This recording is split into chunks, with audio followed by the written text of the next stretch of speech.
नमस्कार, मैं सोनाली और आप देख रहे हैं केकेडी न्यूज। मुद्दे की चर्चा में आप सभी का बहुत स्वागत है। आज हम बात करेंगे राम मंदिर पर चुनावी चर्चा और चुनावी विवाद के बारे में। जो कांग्रेस परिवार आज दावा कर रही है कि राम मंदिर उनकी देन है और उसका श्रेय उनके खाते में जाना चाहिए, वो शायद इस बात को भूल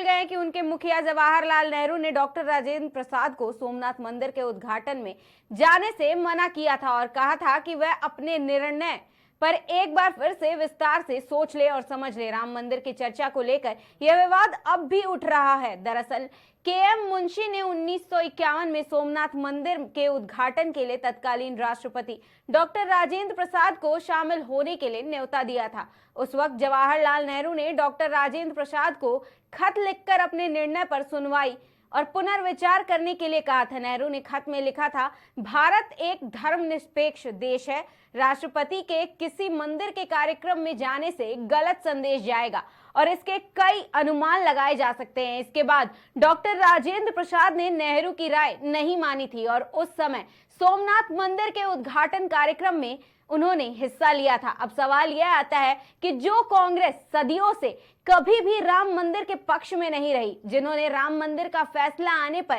काली पट्टी बांधकर विरोध किया, शौचालय बनाने की बात की और राम मंदिर के अस्तित्व को मानने से ही इनकार कर दिया, वह देश का भला कैसे कर सकती है। एक सवाल यह भी उठता है कि जब कार सेवकों पर हमला करवाया गया तब मुलायम सिंह की मंशा केवल मुस्लिम वोटर्स को लुभाना था, जिसके बल पर वो चुनाव भी लड़े। और सबसे बड़ी बात यह है कि मुस्लिम और यादव फैक्टर को देखते हुए कांग्रेस उस वक्त केंद्र में सरकार में थी और उसने जो खेल खेला उसे पूरी दुनिया ने और पूरे देश ने देखा। राम मंदिर और मुस्लिम को लेकर विवाद जो चल रहा था उसमें 11 लाख कार सेवक सम्मिलित हुए थे, जिनके ऊपर उत्तर प्रदेश के पूर्व सीएम मुलायम सिंह यादव ने गोलियां चलवा दी थी, जिसमें कई कार सेवकों की हत्या हुई थी। उस वक्त कहां थे ये लोग जो आज राम मंदिर को और भगवान और हिंदुओं की बात कर रहे हैं? उस वक्त इन लोगों ने राम मंदिर और उनके भक्तों के बारे में क्यों नहीं सोचा था? सबसे बड़ा सवाल यह है कि उस वक्त मुस्लिम वोटरों को इकट्ठा करने की होड़ में लगे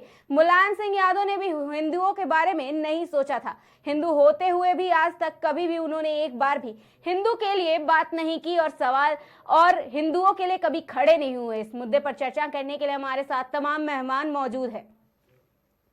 सपा से देवेंद्र सिंह, कांग्रेस से प्रमोद और हिंदू धर्म गुरु हमारे साथ आचार्य कौशलेंद्र जी मौजूद है। बीजेपी से विकास पांडे जी मौजूद है। हमारा सबसे पहला सवाल विकास जी आपसे है। पहले आप सभी का बहुत बहुत स्वागत है पैनल में। हमारा सबसे पहला सवाल विकास जी आपसे है कि जो कांग्रेस आज हिंदुओं के अस्तित्व के बारे में बात कर रही है, जो बात कर रही है कि राम मंदिर का श्रेय लेना चाहती है, राम मंदिर के बारे में बात कर रही है, कहीं देख ले हम अगर तो राहुल गांधी महाकाल मंदिर जा रहे हैं, उज्जैन जा रहे हैं, उसने कभी भी आज तक अगर इतिहास उठा के देख लिया जाए तो कभी भी हिंदुओं के हित के बारे में बात नहीं की। राम मंदिर को लेकर इतने सारे षड्यंत्र रचे गए लेकिन कभी भी पूजा पाठ जैसी कोई चीज नहीं की। और अगर हम बात कर ले इतिहास की तो सेवा दल के प्रवक्ता ने कहा था कि राम मंदिर के स्थान पर शौचालय बना देना चाहिए, उससे ज्यादा भला होगा। इस पर क्या कहेंगे आप? जी विकास जी। आज रामलला का भव्य मंदिर बनने को तैयार है जी और 22 जनवरी को ये देश पुनः हर्ष और उल्लास के साथ दिवाली मनाएगा। इसके बाद अभी जो दिवाली आ रही है, इसके बाद हम सब पुनः दिवाली मनाएंगे जब उस भव्य दिव्य मंदिर में रामलला अपने सपरिवार विराजमान होंगे। ये हमारे सबके लिए गौरव की बात है और सनातन धर्म के हर प्रेमी के लिए, हर अनुयायी के लिए विषय है। इस अवसर के लिए मैं आप सबको भी बहुत बहुत बधाई देता हूं। लेकिन कहीं ना कहीं कांग्रेस की अगर आप बात करते हैं तो कांग्रेस पार्टी से तो हास्यास्पद विषय और कोई हो ही नहीं सकता, क्योंकि इनकी नजर में तो मंदिर जो लड़के जाते हैं वो लड़कियां छेड़ने जाते हैं। आपको याद होना चाहिए कांग्रेस नेता का वो बयान कि जिसमें मंदिर में तो लड़के लड़कियां छेड़ने जाते हैं। तो इनके लिए तो मंदिर जैसी पवित्र जगह भी इनके राजनीति का माध्यम है। हम फिर कहते हैं कि हमने अपना स्टेप आउट किया, हमने अपने हर निर्णय पर बेबाकी के साथ अपना पक्ष रखा और हमने कभी पीछे मुड़कर नहीं देखा। एक बार जो हमने निर्णय कर लिया उसे पीछे मुड़कर देखने का काम भारतीय जनता पार्टी के ना कार्यकर्ता ने किया ना नेता ने किया कभी। और वही कारण है कि आज हमारे जितने भी बड़े वादे थे जो हमने डे वन से अपने मैनिफेस्टो में लेकर के चले हो, चाहे धारा 370 की बात हो और चाहे राम मंदिर की बात हो और चाहे अब यूसीसी के मुद्दे पर हमारा प्रखर रुख हो। तो मुझे लगता है कि भारतीय जनता पार्टी इसीलिए जानी जाती है कि हम दो मुंही राजनीति कतई नहीं करते हैं। हम चुनावी हिंदू बनकर के जनता का वोट हासिल करने में विश्वास नहीं रखते हैं, हम जनता को डिलीवर करने में विश्वास रखते हैं। आपने बहुत अच्छा जिक्र किया बाबू राजेंद्र प्रसाद जी का, देश के पहले राष्ट्रपति जी का। मुझे लगता है कांग्रेस पार्टी को आईना दिखाने के लिए वो विषय बहुत पर्याप्त है। उसके बाद क्या क्या स्थितियां रही ये पूरा देश जानता है।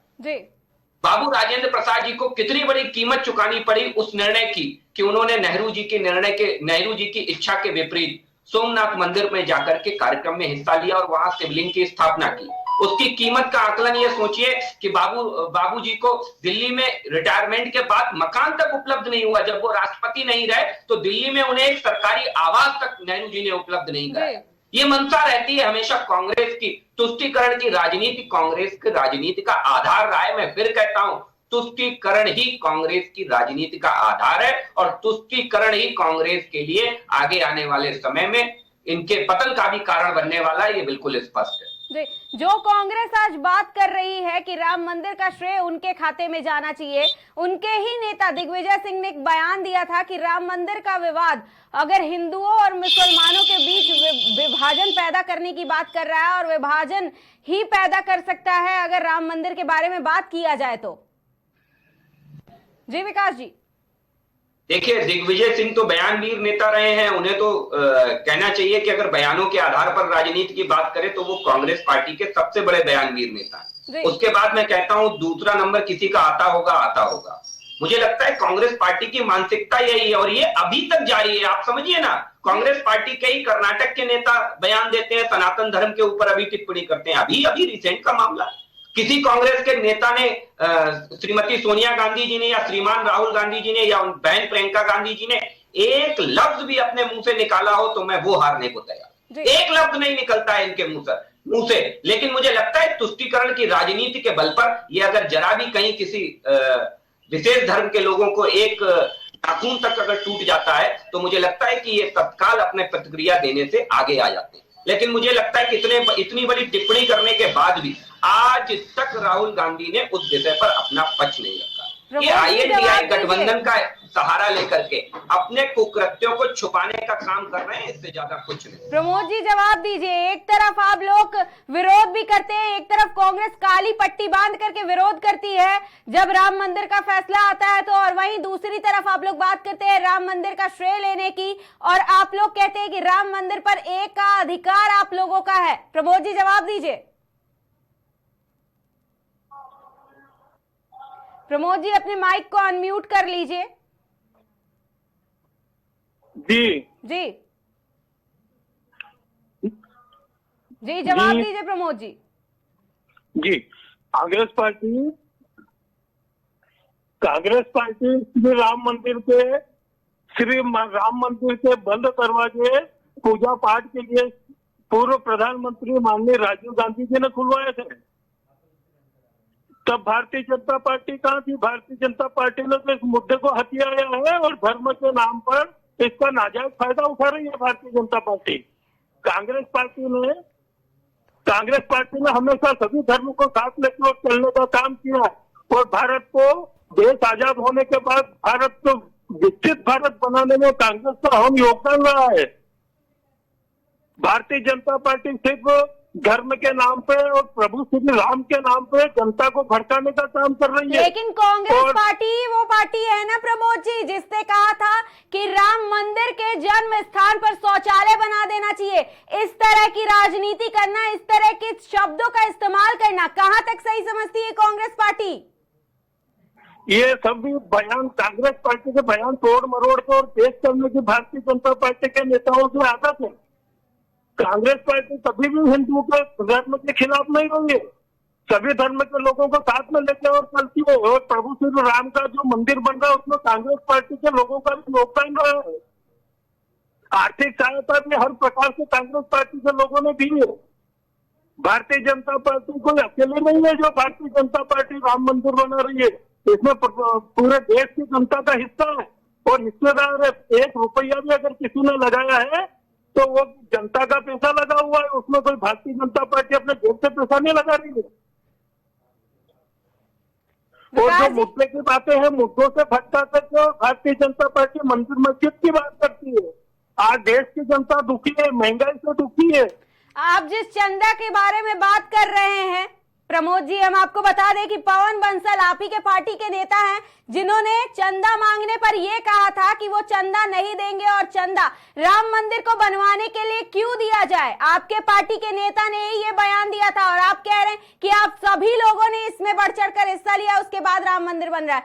आपके ही नेताओं ने ये सारे बयान दिए थे जिसमें यह भी कहा गया था कि राम मंदिर के स्थान पर शौचालय बनाया जाए, राम मंदिर की कोई आवश्यकता नहीं है, राम के अस्तित्व पर सवाल उठाया था। देखिए, प्रभु श्री राम सबके हैं, किसी की विशेष तो नहीं है। भारतीय जनता पार्टी ऐसा जताती है कि प्रभु श्री राम सिर्फ भारतीय जनता पार्टी के। प्रभु श्री राम भारतीय जनता पार्टी को लाए, भारतीय जनता पार्टी प्रभु श्री राम को नहीं लाई है। प्रभु श्री राम आज के नहीं है, प्रभु श्री राम सनातन से हो रहे हैं। जी जी विकास जी, जवाब दीजिए। ये बात इन्हें अपने शीर्ष नेतृत्व को बतानी चाहिए, जिन्होंने राम को काल्पनिक कहने के लिए अपने वकीलों की फौज खड़ी कर दी। आज ये कह रहे हैं प्रभु राम भारतीय जनता पार्टी को लेकर के आए हैं। मैं ये कहता हूं प्रभु राम हम सबको लेकर के आए हैं, लेकिन किसी भी कांग्रेसी को नहीं लेकर के आए। क्यों? इनकी नजर में तो प्रभु राम काल्पनिक हैं, इन्हें ये कहने का अधिकार नहीं है, क्योंकि इनकी आत्मा तो उसी दिन मर गई थी जिस दिन इन्होंने इनके पूरे सारा कुनबा इनका खड़ा हो गया था भगवान राम को काल्पनिक कहने के लिए। इनकी आत्मा तो उसी दिन मर गई थी, एक एक कांग्रेसी जन की उस दिन आत्मा मर गई थी, वरना इन्हें उसी दिन इस बात की खिलाफत करनी चाहिए थी और अपनी पार्टी के अंदर आवाज बुलंद करनी चाहिए। आज यहाँ आकर के दुनिया भर के प्रवचन दे रहे हैं। भगवान राम का पहला विवाद 1885 से चला और बरसों बरस उसे हिलगाने का काम अगर किसी ने किया तो वो कांग्रेस पार्टी ने किया। जब भारतीय जनता पार्टी की सरकार आई और हमने हमेशा से एक बात कही, राम लला हम आएंगे, मंदिर वहीं बनाएंगे, मंदिर वहीं बनाएंगे। और इन सारे लोगों ने जो आज इंडिया जैसे पवित्र नाम का सहारा लेकर के देश को गुमराह करने का काम कर रहे हैं, इन सारे लोगों ने एक स्वर में हमारा मजाक बनाने का काम किया और ये कहा राम लला हम आएंगे, मंदिर वहीं बनाएंगे, लेकिन तारीख नहीं बताएंगे। श्रीमान जी, राम लला हम आ गए और मंदिर वहीं बना गए। आप देख लीजिए, भव्य राम मंदिर आज बनने को तैयार है। ये होती है राम काज करने के लिए अगर आप कदम बढ़ाएंगे तो पूरी कायनात आपके साथ चलेगी, पूरा विश्व आपके साथ खड़ा होगा, पूरी तीनों लोग आपके साथ कंधे से कंधा मिला करके खड़े होंगे। कांग्रेस पार्टी अपने में घिरी हुई पार्टी है। क्यों? क्योंकि इन्हें तो अपनी ही महिमा मंडन से समय नहीं मिलता था। आप याद कर लीजिए कांग्रेस पार्टी का वो काला अध्याय जब कांग्रेस पार्टी स्वयं को भारत रत्न देने से नहीं चूकती थी, भगवान राम को काल्पनिक कहते थे। इन्हीं के प्रधानमंत्री स्वयं को भारत रत्न देने में कतई देर नहीं लगाते थे, 2 मिनट लगता था स्वयं को भारत रत्न दे देते थे। लेकिन भगवान राम के ऊपर एक निर्णय कराने में इन्हें सैकड़ों वर्ष लग गए। ऐसी तुष्टीकरण की राजनीति ही आज कांग्रेस के लिए काल बनकर के सामने खड़ी है। मुझे लगता है कांग्रेस पार्टी के प्रवक्ता को भी अपनी नैतिकता को ध्यान में रखते हुए वक्तव्य देना चाहिए और यह समझना चाहिए कि आज जो चुनावी हिंदू बनकर के चुनावी धर्म इख्तियार कर करके देश की जनता को मूर्ख बनाने का काम कर रहे हैं, आज उनकी काट की हांडी चढ़ चुकी है, जल चुकी है, बार बार चलने वाली नहीं है। भव्य राम मंदिर 22 जनवरी को बनकर के तैयार है। मैं आपसे भी आग्रह करूंगा कि ये पश्चाताप करने का पूरी कांग्रेस पार्टी के लिए ये पश्चाताप करने का अंतिम अवसर है। पूरी कांग्रेस चाहे तो ये पश्चाताप कर सकती है। आचार्य जी, हमारा सवाल अब आपसे है। एक तरफ कांग्रेस जो है वो बात कर रही है कि राम मंदिर की शुरुआत उन्होंने कराई, उन्हें इसका श्रेय चाहिए और उन्होंने ही ये चीज शुरुआत की थी। लेकिन वहीं अगर हम बात कर ले इनके प्रवक्ता की, सेवा दल के प्रवक्ता की, राजा राम की, तो उन्होंने 26 फरवरी 2021 को एक बयान दिया था। उसमें कहा था राम मंदिर में शौचालय करने भी नहीं जाएंगे। और अब ये लोग राम मंदिर का श्रेय लेना चाहते हैं और राम मंदिर जब बन के तैयार हो गया है तब ये राम मंदिर को याद कर रहे हैं। देखिए, मैं कहना चाहता था कि भव्य राम मंदिर बनकर तैयार हो रहा है और जनवरी 2024 में 22 जनवरी 2024 को उसका उद्घाटन या पूजन या पब्लिक के लिए दर्शन बंदन पूजन का पब्लिक को सौंपा जाएगा जी। उसमें देश के प्रधानमंत्री भी सम्मिलित होंगे और बड़े राष्ट्रपति इत्यादि मुख्यमंत्री सब लोग सम्मिलित होंगे और देश को भव्य राम मंदिर मिलेगा जिसका लोगों ने सैकड़ों वर्षों तक वेट किया है, इंतजार जी। किसी भी तरीके से कोई भी पार्टी कुछ भी बरगलाने का प्रयास करे, ये तो जनता जानती है। जनता को बताने की जरूरत नहीं है कि कौन प्रयासरत था, क्योंकि ये तो बदनाम ही थी। भारतीय जनता पार्टी इस बात को लेकर हमेशा उपहास में रही। और अभी विकास जी भी यही बात कह रहे थे कि रामलला हम आएंगे, मंदिर वहीं बनाएंगे, भाजपा का मुख्य नारा था। और मुख्य जो भाजपा से संबंधित जो नाम लीजिए संगठन थे, वो चाहे विश्व हिंदू परिषद रहा हो, चाहे आरएसएस रहा हो, इन सब लोगों ने का बड़ा त्याग रहा, कार सेवकों का बड़ा त्याग तपस्या से, ये त्याग तपस्या से ये जो हुजूम है, ये जो व्यवस्था है, ये जो लड़ाई है, वो यहां तक पहुंची।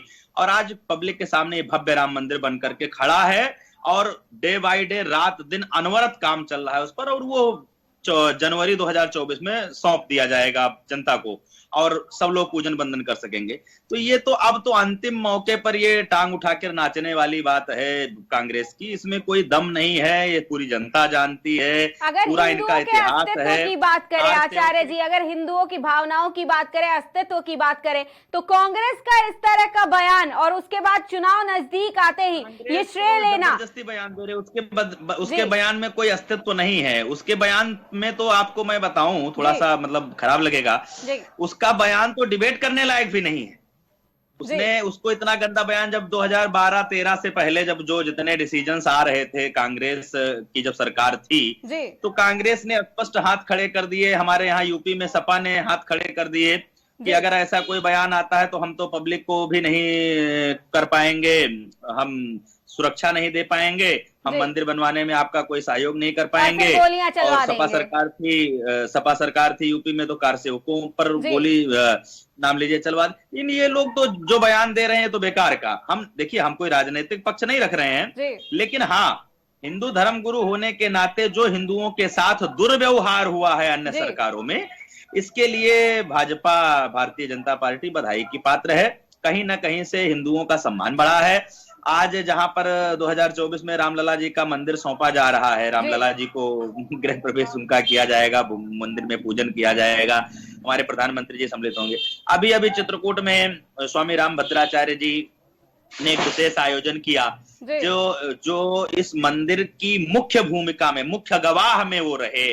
उन्होंने अनेक शास्त्रों को उठा पटक करके तब जाकर के जज साहब को सेटिस्फाइड किया कि हाँ, यहाँ पर प्रमाण है। उनका एक कार्यक्रम हुआ, उसमें हमारे माननीय पहुंचे, यानी प्रधानमंत्री जी पहुंचे। अच्छा लगा, देश को गर्व हुआ। अगर हम हिंदू हैं या हम विशेष कौम के हैं, तो विशेष कौम वाले अपनी टोपी लगाने में तो नहीं शर्म करते हैं, वो अपने मस्जिद जाने में शर्म नहीं करते हैं। तो अगर यही हमारे माननीय मुख्यमंत्री योगी आदित्यनाथ जी ने कहा कि जब हम एक विशेष कौम से, हमारे अंदर एक विशेष आस्था डेवलप है, तो हम कब तक ये छुपाते रहें कि हम हिंदू हैं तो हम मंदिर नहीं जाएंगे। क्यों नहीं जाएंगे? जब हम खुलेआम किसी इफ्तार पार्टी में सम्मिलित हो सकते हैं एक राजनीतिक पद पर बैठ करके वोट बैंक के खातिर, तो हम खुलेआम हिंदुओं की धर्म भावनाओं को सम्मान करते हैं, मंदिर क्यों नहीं जा सकते? लेकिन इनको अभी तक राजनीतिक दृष्टिकोण कुछ और था। अभी तक ये केवल एक विशेष कौम को टारगेट करते थे कि वहां से हमको वोट बैंक मिल जाएगा, हिंदू तो बेवकूफ है ही है, वो तो कहीं ना कहीं से कर ही देगा। तो ये लोग उसके पीछे चल रहे थे। भाजपा ने दृष्टिकोण बदल दिया राजनीतिक। अब सब लोग मंदिर डोलते फिर रहे हैं। उसी राम मंदिर पर इतने सवाल उठाए जा रहे हैं, प्रमोद जी, इतने सवाल उठा रहे हैं, आप लोग अपनी उसमें झांक करके नहीं देख रहे हैं अपने गिरबान में कि आपके नेताओं ने कितने बयान दिए, कितना कुछ कहा, नेताओं ने और उसके बाद इतने गंदे गंदे बयान दिए हैं जो असहनीय है, उसको सहन नहीं किया जा सकता। आप सोचिए कि कितनी आत्मा आहत होती है जब अखिलेश ने बयान दिया। ऐसे ऐसे बयान है। कांग्रेस ने जो आज ये राम मंदिर की बात कर रहे हैं, इन्होंने ही रामेश्वरम से जो श्रीलंका वाला पुल है तोड़ने के लिए हजारों वकील खड़े कर दिए, एक दो नहीं, हजारों वकील खड़े कर दिए। खैर, प्रभु श्री राम की ही कृपा रही जो अभी भी वो पुल जवाब दीजिए। आप लोग एक तरफ बात कर रहे हैं कि आप लोग राम मंदिर का श्रेय आप लोग को मिलना चाहिए, गठबंधन को मिलना चाहिए, तो कहीं ना कहीं कांग्रेस को मिलना चाहिए, लेकिन वो दौर क्यों भूल गए जब 28 साल पहले मुलायम सिंह की सरकार में कार सेवकों के ऊपर हमला कराया गया था और उनकी हत्याएं की गई थी, इतना बड़ा नरसंहार किया गया था। सब कुछ देखिए, हेलो, मेरी आवाज आ रही है? जवाब दीजिए। आवाज आ रही है हमारी? जी, आवाज आ रही है, बताइए। देखिए, मैं सभी मित्रों को नमस्कार करता हूं जितने भी डिबेट में बैठे हुए हैं। देखिए, राष्ट्र जो है धर्म से बड़ा होता है, राष्ट्र धर्म से बड़ा होता है। जहां तक कार सेवकों में गोली चलाने वाले नेताजी की बात आपने की कि नेताजी माननीय मुलायम सिंह यादव जी धरती पुत्र जी के आदेशानुसार कार सेवकों पर गोली चलाई गई, तो मैं कहना चाहता कि हमारे भारत का संविधान है कि हर धर्म हर मजहब के लोग अपनी धार्मिक जो है क्रियाकलाप अनुष्ठान अपनी धार्मिक स्वतंत्रता के तौर पे कर सकते हैं। ठीक है, कहाँ मंदिर है कहाँ मस्जिद है ये न्यायालय का विषय है, जांच का विषय है। ठीक है, भगवान राम जी से आस्था पूरे हिंदुस्तान के लोगों की है, हिंदू धर्म के लोगों आराध्य हैं वो, लेकिन भाजपा भगवान के राम की ठेकेदारी कर रही है। भगवान इनके पास ना बेरोजगारी, महंगाई और विकास को अनदेखा कर बस धर्म की राजनीति करके अपना उल्लू सीधा कर रही जनता धर्म की राजनीति तो सपा ने की थी 28 साल पहले। आप जिसकी बात कर रहे देवेंद्र जी, सपा ने इसकी शुरुआत की थी। केंद्र में कांग्रेस की सरकार थी और सपा ने उत्तर प्रदेश में क्या किया था? सवाल दूसरा है देवेंद्र जी, सवाल दूसरा है। सवाल ये है कि उस वक्त सपा ने क्या किया था? मंदिर तोड़ा जाएगा, किसी का मस्जिद तोड़ा जाएगा तो उसमें तो सरकार रोकेगी कि भाई कोई भी धार्मिक जो है दंगे न फैलाए जाए। तो वो तो देश में दंगे फैल रहे थे, इस कारण से लॉ एंड ऑर्डर को मेंटेन करने के लिए नेताजी ने जो है गोली चलवाई, लाठी चलवाई। तो नेताजी के पास एक ही विकल्प था, गोली चलवा दिया जाए और उसके बाद जितने भी लोग आए, जितने भी कार सेवक है उनकी हत्या कर दी जाए और उसके बाद चुनाव हो तो मुस्लिम वोटर्स को इकट्ठा करके चुनाव जीत जाया जाए। यही था मुद्दा, तो यही था ना। भाजपा ने 1992 में आडवाणी जी की जो रथ यात्रा थी, पूरी धर्म आधारित रथ यात्रा थी, तो भगवान राम की शोभा यात्रा निकाल सकते हैं, लेकिन किसी को अवैधानिक तरीके से किसी के धर्म का जो है गुम्बज क्यों गिराया गया मस्जिद का, और जब गुम्बज गिराया गया तो लोगों की आस्था पे ठेस पहुंचा। ये जांच का विषय था कि भगवान रामलला जी कहाँ पे हैं, मस्जिद कहाँ पे है। वो कोर्ट के निर्णय के बाद, जांच के विषय के बाद कोई भी निर्णय होता, जैसे अब हो गया। अब क्या जो राम मंदिर भगवान का निर्माण हो रहा है अयोध्या में, इतने भव्य मंदिर का, क्या भाजपाइयों भर का सहयोग था? वो पूरे देश के अंतरराष्ट्रीय हिंदू संगठनों का, हिंदू सबका जो है आस्था का केंद्र है। भगवान राम हमारे आराध्य हैं और भगवान राम को मंदिर के लिए हम लोगों ने भी योगदान दिया। आप जिस धर्म की बात कर रहे हैं प्रमोद जी, आप खुद ही फंस जा रहे हैं अपनी बात में। आप कह रहे पहले राज्य उसके बाद धर्म है, तो धर्म अगर उसके बाद में है तो आप लोगों ने धर्म की राजनीति क्यों की? इतने लोगों की जान ली। अगर कोई भी धर्म है फिर आपने उसकी बात क्यों की उस टाइम पे? धार्मिक स्वतंत्रता हर व्यक्ति को होना चाहिए, चाहे ईसाई धर्म हो, चाहे इस्लाम धर्म हो, चाहे हिंदू धर्म हो, चाहे सिख धर्म हो, सभी लोग अपनी सरकार आपकी थी, रोकना आपकी जिम्मेदारी थी। आप उस पे भी भाजपा पे डाल दे रहे हैं। अपनी जिम्मेदारी जो है, अपनी जिम्मेदारी से आप चूक गए, उसे भी आप भाजपा पे डाल दे रहे हैं। विकास जी जवाब दीजिए। भाजपा पैदा ही हुई है धार्मिक उन्माद पर। भाजपा का काम जो है जनता के विकास को, आज देश के अंदर 80 करोड़ लोग जो है बीपीएल का राशन पा रहे हैं। आज ये जो भुखमरी की ओर भाजपा ने ढकेल दिया पूरे देश की जनता को, आज लोग दाने दाने के लिए मोहताज है। देश की जनता की आस्था के साथ जो खिलवाड़ किया गया है उसके बारे में कहिए, उसके बारे में कहिए देवेंद्र जी, उसके बारे में कहिए। जिस आस्था के साथ आप लोगों ने खिलवाड़ किया, हिंदुओं की आस्था के साथ खिलवाड़ किया। आप जिस हिंदुओं की बात कर रहे हैं आज उनको लुभाने की तैयारी में हैं आप। उससे पहले आपको केवल मुस्लिमों का दिखाई देता था और केवल आपको धर्म की और जात की राजनीति करनी होती थी। विकास जी जवाब दीजिए। समाजवादी एक विचार है, समाजवादी विचारों के तहत हर। प्रमोद जी 1 मिनट सुन लीजिए सर जी।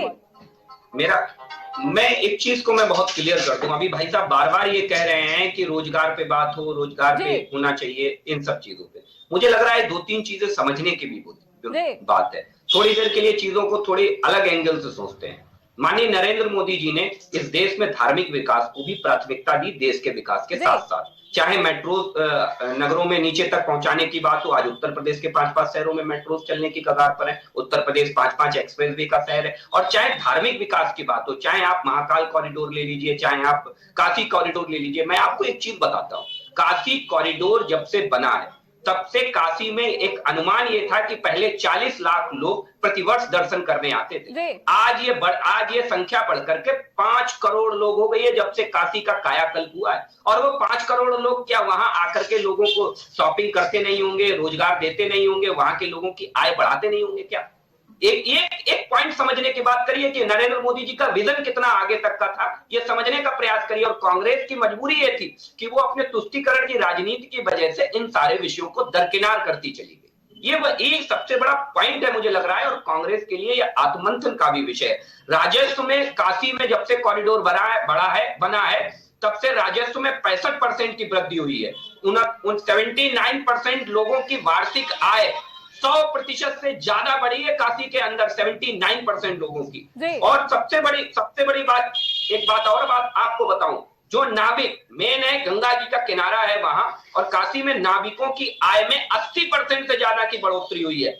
होटलों की आय में काशी कॉरिडोर बनने के बाद 65% से ज्यादा की बढ़ोतरी हुई है। ये सब कांग्रेस के चश्मे से आपको नहीं दिखेगा, इन्हें एक पाठ पढ़ा दिया जाता है। मुझे लगता है थोड़ा धैर्य रखिए, कांग्रेस के साथी से कहिए कि इन्होंने वो सरकारें दी हैं कि जब इनकी सरकार में गाना बन गया, सखी सैया तो खूब ही कमात है, महंगाई डायन खाए जाता है। मैं आपको एक और बात बता दूं आपको, दुर्भाग्य देखिए कि जो इनके जिन्हें ये कहा जाता है इकोनॉमिक रिफॉर्म देने वाले नेता थे, इनके आदरणीय मनमोहन सिंह जी जब 1992 में देश के वित्त मंत्री थे, तब उस समय ऑल टाइम महंगाई, अब तक भारत में सबसे महंगाई 1993 में दर्ज की गई, तत्कालीन वित्त मंत्री देश के मनमोहन सिंह थे। और उसके बाद सबसे ज्यादा महंगाई जानते हैं कब दर्ज की गई? जब मनमोहन सिंह जी इस देश के प्रधानमंत्री थे 2009, 10 और 11 में।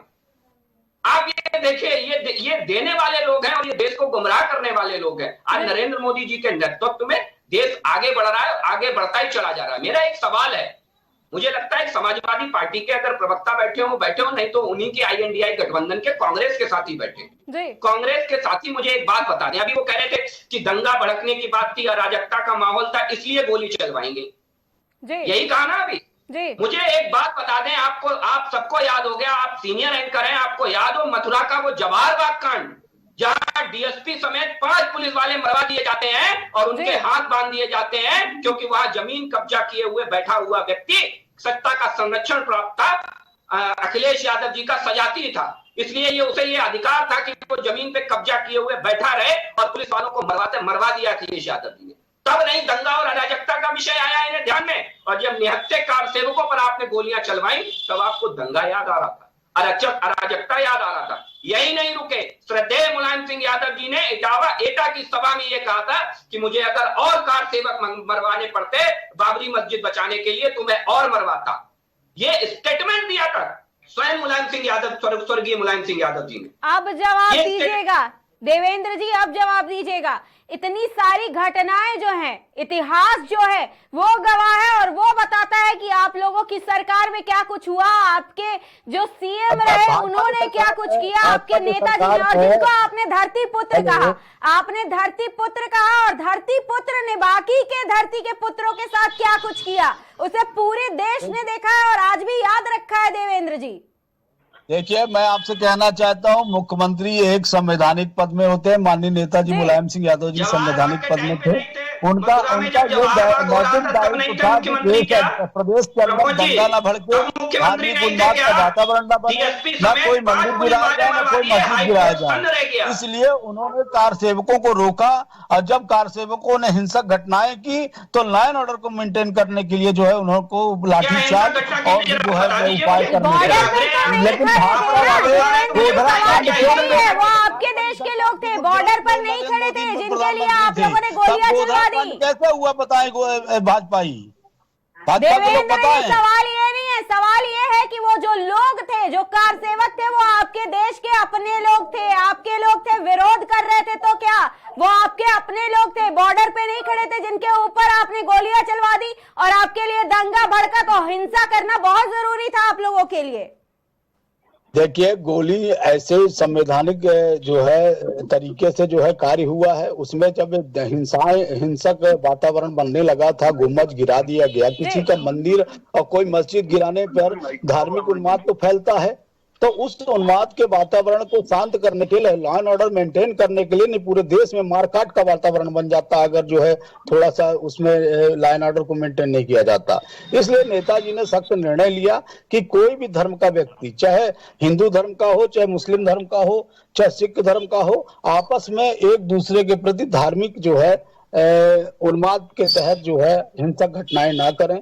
और हिंदू कारसेवक जो है उन परिस्थितियों में ऐसे स्थिति पे आ गए थे कि वो हमलावर हो गए थे, इसलिए उनको मेंटेन करने के लिए, लाइन एंड ऑर्डर मेंटेन करने के लिए उन्होंने हिंदू हुए थे, हमलावर केवल हिंदू हुए थे देवेंद्र जी, हमलावर मुसलमान नहीं होते, हमलावर किसी और धर्म के, किसी और जाति के लोग नहीं होते।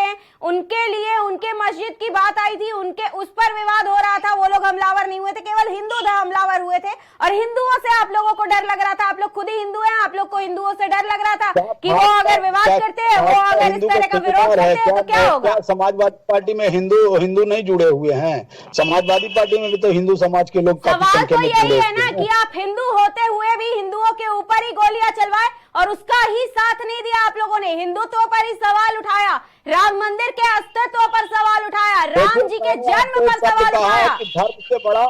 धर्म से बड़ा राष्ट्र होता है और राष्ट्र की सुरक्षा जो है नैतिक दायित्व होता है। राष्ट्र जो है धर्म से बड़ा होता है। अपने देश के लोगों को, अपने लोगों को कुर्बानी नहीं दी जा सकती, आम जनता की कुर्बानी दी जा सकती है। तो उसको बचाने के लिए, आम जनमानस को बचाने के लिए ये जो है लॉ एंड ऑर्डर मेंटेन करने के लिए ये कदम उठाए गए। लॉ एंड ऑर्डर मेंटेन किया जाता है देवेंद्र जी, इस तरह का लॉ एंड ऑर्डर, और उसके बाद आप लोग सामने खड़े होकर के श्रेय लेने भी आ जाते हैं।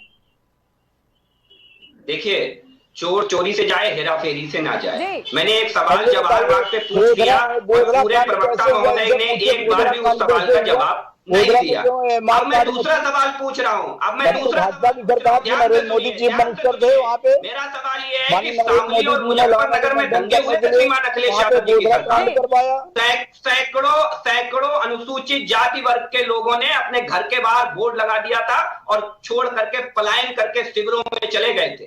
श्रीमान अखिलेश यादव जी ने क्या एक भी गोली चलवाई थी उन दंगों को रोकने के लिए? एक भी गोली चलवाई थी उन दंगों को रोकने के लिए? कितने शांतिदूत मारे गए थे, जरा ये भी बता दें मुझे, समाजवादी पार्टी के साथी या कांग्रेस पार्टी के प्रवक्ता, ये भी बता दें मुझे कि कितने शांतिदूत मारे गए थे, मुझे बता दें। यहाँ पर राम लल्ला जी आएंगे, ये राजनीति में कंठ तक गिरे हुए हैं, कंठ तक। इनकी राजनीति का आधार है तुष्टीकरण, क्योंकि ये जब सरकार में आते हैं तो कांवड़ यात्राओं पे बैन लगा देते हैं। पहले पुलिस थानों में जन्माष्टमी मना करती थी, उसके बाद पुलिस थानों में क्या मनने लगा ये हम सब जानते हैं। पुलिस थानों में जन्माष्टमी मनने की परंपरा बंद करा दी इनकी पार्टी ने। पूरे देश को धार्मिक उन्माद की आग में छोड़ दिया। अरे भाई, धार्मिक उन्माद की आग में तो आपने जो गोलियां आप चलवाओ, गोलियां आप चलवाओ, आतंकवादियों की मौत पर आंसू आप बहाओ, धर्म पर टिप्पणी आप करो, आपके नेता कहें कि रामचरितमानस क्या है, कूड़ा करकट है, ये सब आप कर रहे हो और धर्म की राजनीति हम कर रहे हैं। भाई ये बढ़िया मजाक है। जब चुनाव आएगा तब आपको जिन्ना याद आ जाएंगे साहब। कहां चला जाता है तब अखिलेश यादव का धर्म मुझे बता दें आप। श्रीमान जी, मैं आपसे आग्रह करना चाह रहा हूं, मुझे लगता है कांग्रेस पार्टी और समाजवादी पार्टी ये आप नहीं होती है और धर्म से बड़ी कोई जाति भी नहीं होती है। जो देश में जो है रथ यात्रा निकाल कर इन्होंने उन्माद का वातावरण बनाया। हमेशा कहा गया है धर्म संस्थापनार्थाय संभवामि युगे युगे, ये हमारे यदुवंशी श्री कृष्णचंद्र जी ने ही कहा है कि हम धर्म की स्थापना, उन्होंने ये नहीं कहा राष्ट्र की स्थापना के लिए, उन्होंने ये कहा धर्म संस्थापनार्थाय। अगर तनिक भी पढ़े लिखे हैं तो आप गीता उठा के देखिए, उसमें लिखा हुआ है जिन्होंने आज तक कभी पूजा पाठ ही नहीं किया, जो कभी भी पूजा के लिए आगे ही नहीं आए, राम मंदिर के बनवाने के लिए कार सेवकों पर उन्होंने गोलियां चलवा दी, वो कैसे समझेंगे इस बात को? वो तो केवल वोट के लिए अभी भी आ जाए, श्रेय लेने के लिए केवल। जाति विशेष और राष्ट्र की बात ठीक है, आप कहिए, हमें कोई आपत्ति नहीं है, लेकिन आप धर्म को कैसे भूल जाएंगे, अपने माँ बाप को कैसे भूल जाएंगे आप? ये सब जो बयान दे रहे हैं, हमने अभी एक बात कही वो बहुत बड़ी बात हो गई, ये तो डिबेट करने लायक भी नहीं है। इनका होमवर्क ही नहीं है, इनको कुछ जानकारी ही नहीं है। ये अपने आका के बारे में ही नहीं जानते हैं कि हमारे पिताजी कैसे हैं, हमारे चाचा जी कैसे हैं। ये अपने नेताओं के बारे में ही अध्ययन नहीं किए हैं और उसके बाद भी डिबेट करने आ गए हैं। अरे आपके पास कोई जवाब नहीं है, जबरदस्ती की बातें कर रहे हैं आप, जबरदस्ती का तमगा लेने के लिए आगे आगे कूद रहे हैं। पब्लिक सब जानती है, वो अपने आप अपने हिसाब से निर्णय लेगी। और इतना ही हमें कहना था कि आप ज्यादा हमारा सवाल अब आपसे प्रमोद जी, हमारा सवाल एक आपसे, आपके नेता ने कहा था कांतिलाल ने कि भाजपा जो है इकट्ठा कर रही है चंदा और उसके बाद उससे शराब पी जाती है और मंदिर नहीं बनवाएगी, लेकिन मंदिर तो अब बन गया, उद्घाटन भी होने जा रहा है। जी प्रमोद जी। जी मैडम जी जवाब दीजिए। भारतीय जनता पार्टी जब चुनाव का समय आता है तो भगवान राम के नाम पर जनता को बेवकूफ बनाती है और भ्रमित करती है और जनता से जुड़े हुए मुद्दों को भूल जाती है। आज जनता परेशान तो है, हर एक हिंदू खुश है। नहीं नहीं, गलत कह रहे हैं प्रमोद जी, आप गलत कह रहे हैं। हर एक हिंदू आज खुश है, और हिंदू तो छोड़िए, अयोध्या में जाके देखिए जो मुसलमान वहां रहते हैं वो भी खुश है इस बात से कि उनके राम मंदिर बन करके तैयार हो गया, उसका उद्घाटन होने जा रहा है। आप बिना जमीनी स्तर पर गए इस बात को अकेले नहीं कह सकते हैं कि जो है हिंदू परेशान है, हर कोई परेशान है, राम मंदिर बन जाएगा तो उनका भविष्य खराब हो जाएगा, उनके जो है उनको रोजगार नहीं मिलेगा। आप जाके देखिए एक बार जमीनी स्तर पर, हर एक हिंदू खुश है, हर किसी को वहां पर पहले से ज्यादा रोजगार मिला है। आज देश का पढ़ा लिखा युवा भटक रहा है, दर दर भटक रहा है, उसको रोजगार नहीं मिल रहा है, किसानों को उसके उपज का पैसा नहीं मिल रहा है, लाखों किसान आत्महत्याएं कर रहे हैं और 15-15 लाख रुपए प्रत्येक किसान के खाते में और प्रत्येक व्यक्ति के खाते में आ जाएंगे। इसमें काला धन विदेशों में जमा है, ऐसा 2014 में माननीय मोदी जी ने कहा था और ये सत्ता में आए थे। आज उन वादों को ये जुमला बताते हैं संसद में बैठकर, बड़ी शर्म की बात है। और जब ये धर्म की बात करते हैं तो हमारे मध्य प्रदेश के अंदर माननीय पूर्व मुख्यमंत्री कमलनाथ जी ने उज्जैन, इंदौर, देवास और ओकारेश्वर जी को मिलाकर ओम शक्ति का निर्माण करने की मंजूरी दी। और जब महाकाल मंदिर बना तो महाकाल मंदिर में जो है अपना वो महाकाल लोग माननीय कमलनाथ जी ने बनवाया और उसमें भी जो है भारतीय जनता पार्टी की सरकार आई और इन्होंने खरीद फरोख्त की सरकार बना करके और भारी भ्रष्टाचार किया, जिसमें जरा सी हवा आई उसमें मूर्तियां उड़ के चली गई। ये खाली धर्म की बात करते हैं लेकिन धर्म के ऊपर चलते नहीं है। इनकी कथनी और करने में अंतर है। आप बात कर सकते हैं, आप बात कर सकते हैं प्रमोद जी, आप बात कर सकते हैं मुसलमानों की, उनके मस्जिद की, और अगर हिंदू कोई बात कर दे राम मंदिर की तो आपको चुभ गया। प्रमोद जी आपको चुभ गया अगर राम मंदिर की बात कर दी गई, हिंदुओं की बात कर दी गई, उनके अस्तित्व की बात कर दी गई। अगर हम बात करें नेहरू जी की तो नेहरू जी ने तो राम जी के मंदिर में जो स्थापित की हुई थी मूर्ति को, उसको भी हटवाने की कोशिश की थी और उसके बाद उन्होंने, अगर हम बात करें वहां उस टाइम के राष्ट्रपति की, तो उनको सोमनाथ मंदिर में उद्घाटन के लिए जाने के लिए भी रोक दिया था। इस तरह की राजनीति करते हैं आप लोग। राम मंदिर बनवाया है,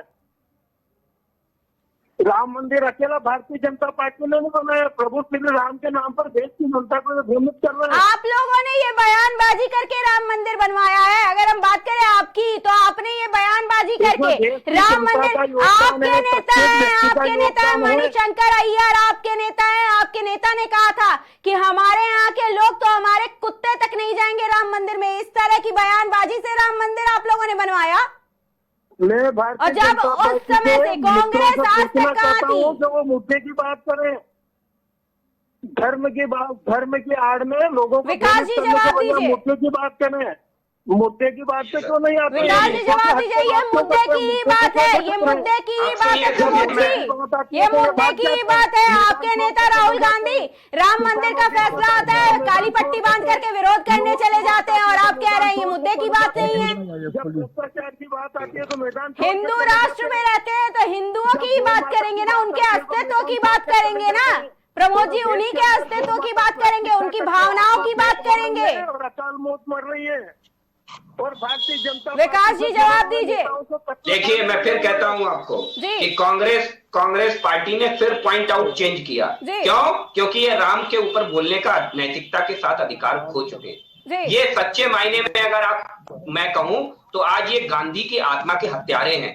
जितने भी कांग्रेस पार्टी के नेता और कार्यकर्ता हैं, ये गांधी जी की आत्मा के हत्यारे हैं। कारण कि गांधी जी का वो भजन याद कर लीजिए, रघुपति राघव राजा राम और पतित पावन सीताराम। और आप कह रहे थे राम काल्पनिक हैं, आप कह रहे थे राम काल्पनिक है, तो इन्हें तो नैतिकता के आधार पर तो कांग्रेस पार्टी के किसी नेता को राम मंदिर के ऊपर या भगवान राम के ऊपर बोलने का अधिकार ही नहीं। दूसरी चीज, अभी श्रीमान जी कह रहे थे कि हम सत्ता के लिए धर्म की राजनीति करते हैं, सत्ता के लिए हम राजनीति करते हैं। सत्ता के लिए श्रीमान जी अगर हम राजनीति करते तो हमारे मुख्यमंत्री ने हंसते हंसते कह दिया था कि मैं सरकार कुर्बान करना पसंद करूंगा, लेकिन किसी कार सेवक के ऊपर गोली नहीं चलवाऊंगा। और उसकी आड़ में देख लीजिए, धर्म की आड़ लेकर के कांग्रेस पार्टी ने क्या किया कि भारतीय जनता पार्टी की 4 स्टेट की सरकारें, मस्जिद उत्तर प्रदेश में गिर रही थी, लेकिन मध्य प्रदेश और राजस्थान समेत 4 राज्यों की सरकारें हमारी गिरा दी गई। क्यों गिरा दी गई? क्योंकि वो भारतीय जनता पार्टी की सरकार। इसलिए मुस्लिम तुष्टीकरण की राजनीति इस कदर हावी थी कि वो भारतीय जनता पार्टी के नेता ने जब राम रथ यात्रा निकाली तो उन्हें जेल में डालने का काम इनकी INDIA गठबंधन के लोगों ने किया, कांग्रेस पार्टी की सतह पर इनकी ही पार्टी के लोगों ने किया। आज ये नैतिकता खो चुके हैं भगवान राम के ऊपर बोलने की। मुझे लगता है कांग्रेस पार्टी के और ये वही लोग हैं विकास जी, ये वही लोग हैं जो अभी कह रहे कि हमारे लिए धर्म पहले नहीं आता, राष्ट्र पहले आता है। और चुनाव नजदीक आते ही इनके नेता उज्जैन पहुंच जाते हैं, महाकाल के दर्शन करते हैं, आरती करते, पूजा करते हैं, जनेऊ डालते हैं कपड़े के ऊपर से दिखाने के लिए, जनेऊ डालते हैं कपड़े के ऊपर से। धर्म की राजनीति करते हैं। और जब केरल पहुंच जाएंगे तो क्रिश्चियन साइन पहन लेंगे। तो ये मुझे लगता है कि चुनावी धर्म अपनाने वाले लोग हैं, इनका कोई धर्म नहीं, और जिनका कोई धर्म नहीं होता है वो बेधर्म लोग होते हैं। और बेधर्म की परिभाषा हमारे सनातन में क्या है बेधर्मी लोगों की, ये आप बहुत अच्छे से जानते हैं। ये बेधर्मी लोग हैं। तो इन सबसे राम जैसे पवित्र नाम के ऊपर डिबेट कभी मत रखिएगा, मेरा आग्रह है आपसे, क्योंकि इन्हें नैतिकता नहीं है राम के ऊपर बोलने की। इनकी तो कहावत ही रही है, ये राम को भी ठगा है इन्होंने। आज कह रहे हैं कि राजीव गांधी जी ने ताले खुलवाए। श्रीमान जी, राजीव गांधी जी ने किन परिस्थितियों में ताले खुलवाए थे? मजबूरी का नाम था राजीव गांधी। वो मजबूरी थी उनकी कि इतना बड़ा कोर्ट का डंडा था उनके कि वो ताले खुलवाने पड़ रहे थे। उन्हें राजनीतिक दबाव था उनके ऊपर, राजनीतिक दबाव था उनके ऊपर। उनके सहयोगी दल के लोग उन्हें इस बात के लिए प्रेरित कर रहे थे कि या तो राम मंदिर का ताला खुलवाइए अन्यथा इस्तीफा दीजिए। ऐसी परिस्थितियों में जाकर के मजबूरी में राजीव गांधी जी को कोर्ट के आदेशों के सापेक्ष खुलवाना पड़ा। और उसके बाद क्या परिणति हुई हम सब जानते हैं। भगवान राम को काल्पनिक कह देंगे और देश के संसाधनों पर पहला अधिकार जो है वो अल्पसंख्यकों को दे देंगे। ऐसी भाषा का उपयोग करने वाले कांग्रेस पार्टी के लोग हमेशा इस तरीके की राजनीति को पराश्रय और बढ़ावा देते हैं। मुझे लगता है कि सच्चे मायने में आज देश में अगर आप देखिए, सबसे बड़ी चीज है कि हमारा धर्म बहुत विस्तार है और बहुत जागरूक धर्म है। मुझे लगता है कि देश में सारे फिरके, अगर कहीं क्रिश्चियंस के सारे फिरके और सारे मुसलमानों की सारी प्रजातियां, सारे वर्ग जहां पाए जाते हैं तो वो एकमात्र भारत देश है जहां पाए जाते हैं। वरना किसी भी मुस्लिम देश में चले जाइए, सारे मुस्लिम वर्ग वहां नहीं पाए जाते हैं। चाहे वो आप अरब कंट्रीज में चले जाइए, चाहे कहीं चले जाइए। और क्रिश्चियनों के, पारसियों के जितने भी फिरके हैं वो सब हिंदुस्तान में पाए जाते हैं। कारण कि यहाँ हिंदू बहुसंख्यक देश है ये, और हिंदू बड़े सौहार्द से रहना जानता है। हम वो चीनी है कि भरे हुए गिलास में भी डाल दीजिए तो एक बूंद बाहर नहीं आएगा। जी, और ये वही कांग्रेस है और कांग्रेस के नेता है जो बात करते हैं कि भारत देश में हिंदू और मुसलमानों के बीच विभाजन हो सकता है अगर राम मंदिर की बात की जाए तो। और आज अयोध्या में राम नगरी बन करके इतना भव्य तैयार हुआ है,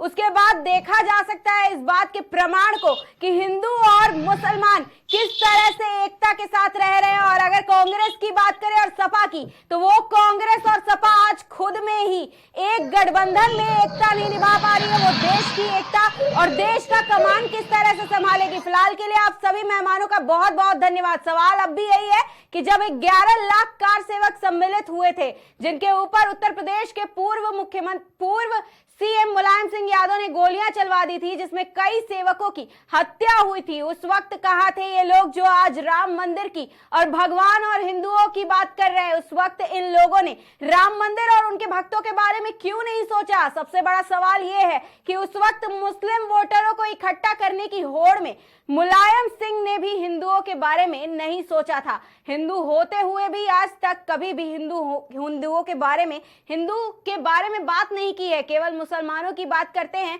और उनके वोट बैंक को इकट्ठा करने की तैयारी में लगे रहते हैं। और आज अचानक से राम मंदिर बनने के बाद, राम मंदिर का फैसला आने के बाद हिंदुओं की याद आ जाती है।